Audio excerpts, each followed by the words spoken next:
Okay, but guys, you're back here in our world, the AM dimension. Javi was saying earlier, yeah, I'm back for Nicole. She's back. Okay, so Javi, okay, he was saying earlier before I cut you and you short, sorry, Sorry. but it's part of the whole routine. Okay, you can cut me next time.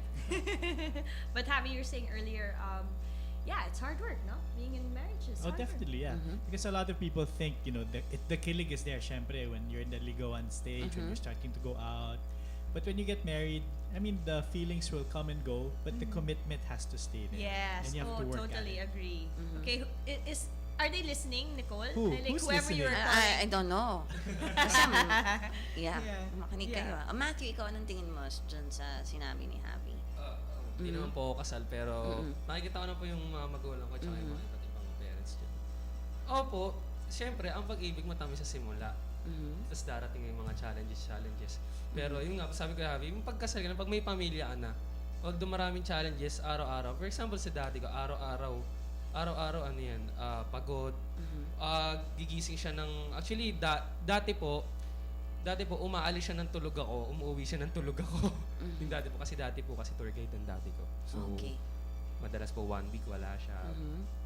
Ngayon naman po, nakakatawa, tas lumipat na po kasi ng working dati ko. So, yung schedule niya is regular, yung araw-araw, tas weekends wala.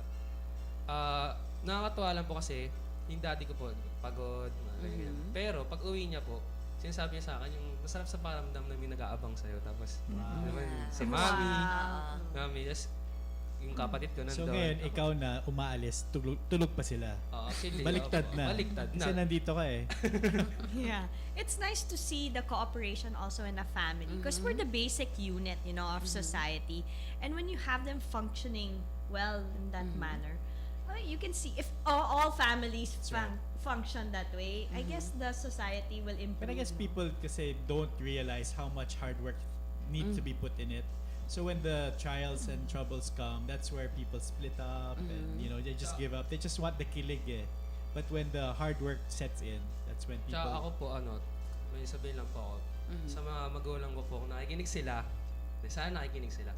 Ito, aaminin ko, live, sa buong Pilipinas, kahit pasaway po ako, kahit nangungunsumi po ako palagi, mahal na mahal ko po yung pamilya. Okay, parang di nila nakikita, pero kasi medyo medyo pasaway po kasi ako. Ba't ka pasaway? Okay, we Ganun have lang Congressman Colmenares on the line. Congressman Colmenares, good morning. Good morning, Pia. Good morning po sa listeners ninyo. Good morning, sir. Welcome to the new Bandidos show. We have a couple of questions for you. Of course, also it includes the youth, the members of the youth, and we would like to begin with your question with my partner over here, Javi Padilla. Yes, go ahead, Javi. Good morning, Cog. Good morning po. Yes. Yes, Kong, we know that you're part of the Makabayan bloc in Congress. And what do you have to say about all the controversies or the alleged citizenship issues of Senator Grace Poe, who has endorsed you? Yes. Well, the legal issue here is the first, of course, is that she's not a natural born citizen. In my opinion, under international law, foundlings found in a country like, say, the Philippines are presumed under international law that their parents are Filipinos. That is the wording under international law. So, if that is the case, then Senator Poe's parents are presumed to be Filipinos, and therefore Senator Poe is a Filipino and a natural born at that. So, that's the legal issue. Secondly, Makabayan's position in selecting, or presidential candidates to endorse would be mainly based on the issue platform and the principles that they espouse, whether it's Secretary Marojas and Doc Matuid or Vice President Binay, although I'm not very sure yet of the details of his platform as announced, and Senator Poe, who has announced the 20 points in her initial declaration. So basically, that's my take on the citizenship issue. So, sir, it doesn't affect you that at one point in her life she actually became an American citizen.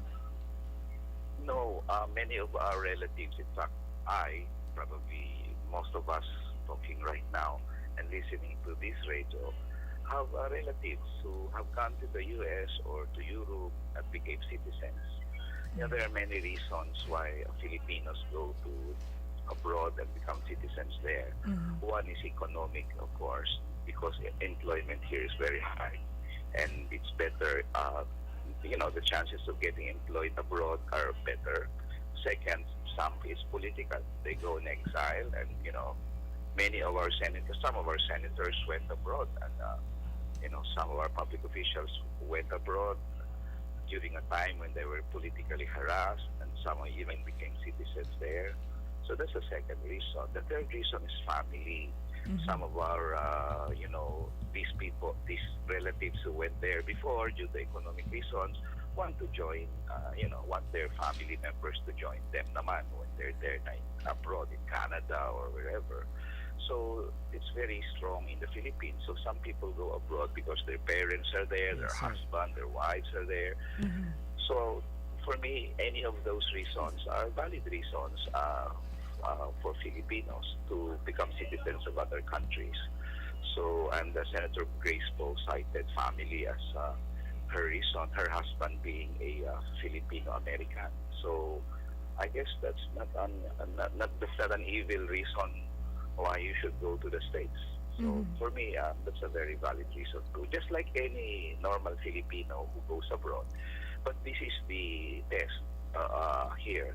When Yolanda came, many of the Filipino Americans, Filipino Canadians, and other Filipinos who are citizens of various countries, who came to the fore really and really tried to raise funds for the Philippines, and some of them were even crying. That's precisely why we believe that even if they go abroad and became citizens in those countries, they still maintain that sense of patriotism. They still cry when Yolanda comes. They still cheer when Manny Pacquiao wins. And so I wouldn't blame them. How much more Senator Grace Poe, who not only renounced her citizen later, and became a Filipino citizen once again. So she's in fact one step higher than the others in that sense, because she did renounce her citizenship as early and went back here in the Philippines as early as 2004. Okay, yes, go ahead. Nicole. Okay. Sir, may I ask you, because I did listen to your speech, when you made your announcement as senator. I'd like to ask you, because you did say about you mentioned about the daang matuwid. Now we're having reports on, of course, you're still on the national budget, and we have reports on the lump sums in the national budget, and the palace says there has to be lump sums in this budget. What can you say about this? I think there's a devious attempt on the part of the palace to mislead the people. The answer of the palace was, we have lump sums because we cannot predict the storms. So it is as if that the 573 billion peso lump sum in the 2016 budget and the 424 billion peso lump sum in the 2015 budget were all for storms and calamities and emergencies. But just last night, in fact, DPWH admitted that they have millions in lump sum, not in any way related to storms. It's just contracts and feasibility studies and buildings. They want to build. That's that mission. And in fact, this evening, I will again expose other lump sums, not in any way related to calamity. Calamity fund is only 20 to 25 billion pesos. So if Malacanang says, they're all for storms and calamities and emergencies, they're misleading the people, because it's 424. In fact, one lump sum I can cite immediately, which was raised in the last budget hearing, is the 2 billion pesos that will be paid to PESA to pay for the electricity of Texas Instruments. Mm-hmm. I said, why are we paying the electricity to Texas Instruments? They said, it's part of the agreement. I said, these sweetheart deals. These are sweetheart deals. Maybe the public official who agreed to this got a commission. Imagine, we can't even afford our electricity.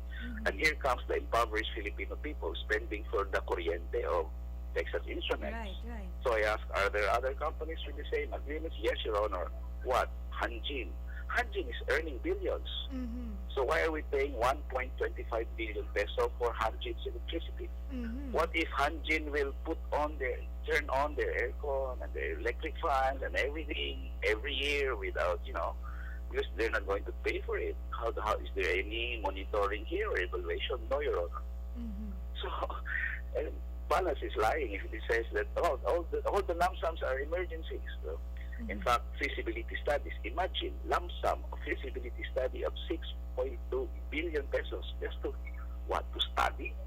I mean, there are lots of lump sums in the budget, and I asked the DPWH.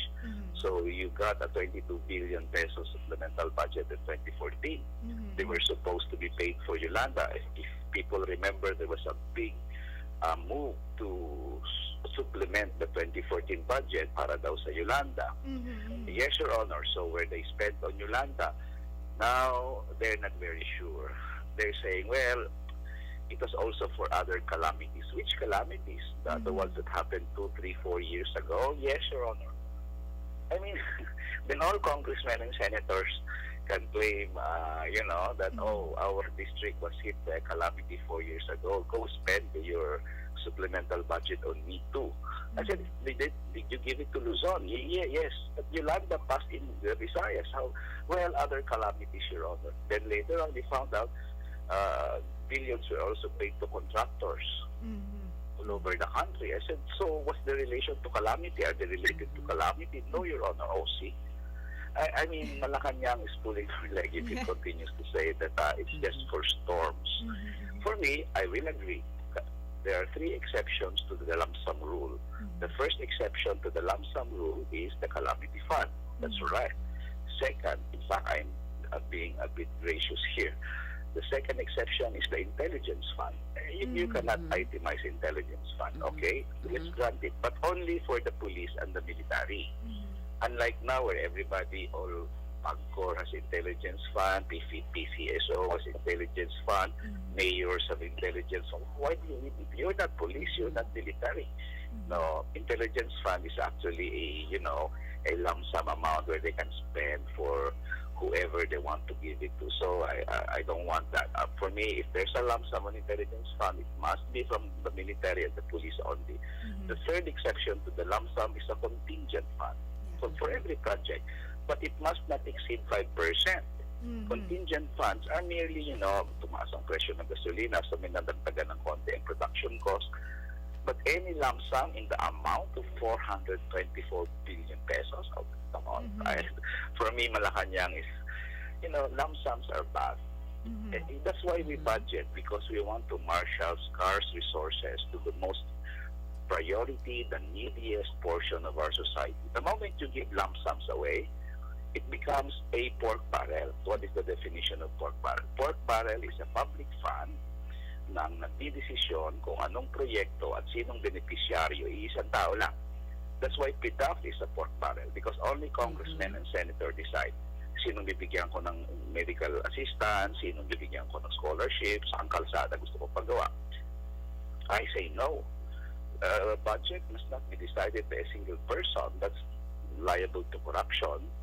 And secondly, it's liable for patronage politics, where you give it to your ally and withhold it from your opponents in politics.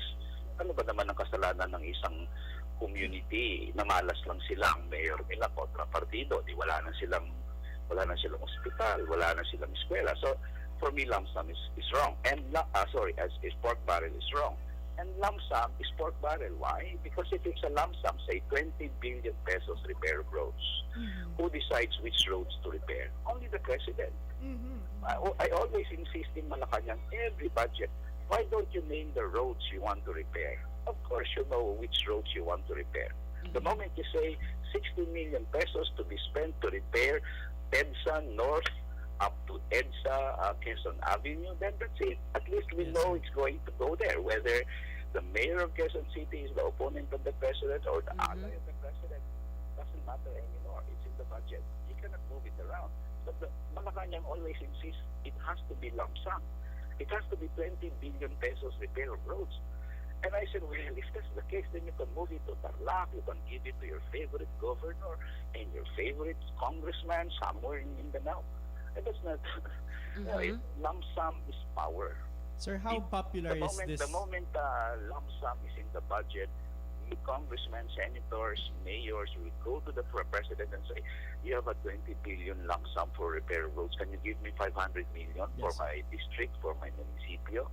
That's wrong. So I insist that it must be itemized. Sir? Other than the three I mentioned, Yes, it must be itemized. Sir, how popular is this stand of yours with your colleagues in the House? It's not popular with my colleagues because every politician wants a lump sum. But I would rather get my support from the Filipino people. Simple lang po ang explanation ko sa mga colleagues ko. Your son, your daughter goes to you, asks you, Dad, can I have 20,000 pesos? And you say, why? The son or the daughter is, just school needs. Will you give her 20,000 pesos? Of course not. You're going to say, itemize mo kaya muna yun. Well, I don't know, 20,000 pesos. Just mention to me, you want to buy notebooks, you want to buy calculators, you want uniform ba yan? I mean, I told the people, if we wouldn't even give a lump sum to our own daughters and sons, why should we give lump sums to politicians? Diba? So, very reasonable ang position ko, and I'm sure that people understand that this is part of the advocacy to make budget accountable to the people, and those spending it must also be accountable to the people. Sir, I also want to ask one last question, if you don't mind. Yep. Of course, the issue on MMDA Chair Tolentino and your thoughts on that. Oh, clearly, it was demeaning use of women to entertain politicians. For me, whether it's private or public, the fact is it was covered on TV. And even if it wasn't covered on TV, it was public. I mean, the officials of the Liberal Party were swearing in. I mean, of course, they'll bring in their family, they'll bring in their sons and their daughters and their wives and so on. So for me, the issue, it's a private affair, doesn't hold for me. But anyway, now that it's there, my opinion is, let's go to the solutions. I don't want just to criticize and, first, COMELEC must issue a resolution prohibiting the demeaning and degrading use of women or any minority for that matter during the campaign period to entertain politicians and the public. Two, all presidential candidates and national political parties issue a declaration and say that we will not use women in a degrading fashion to entertain people. Para put your money where your mouth is. The moment you do it during the campaign period, then COMELEC can disqualify you if it's prohibited by the COMELEC. Or secondly, the people can, tell you, sabi mo dati, bawal ba't mo ginawa? Diba? So, there's no ifs and buts here. If you run for election, you go on the campaign issue. What is your position in raising SSS pension? Are you for it? Yes or no?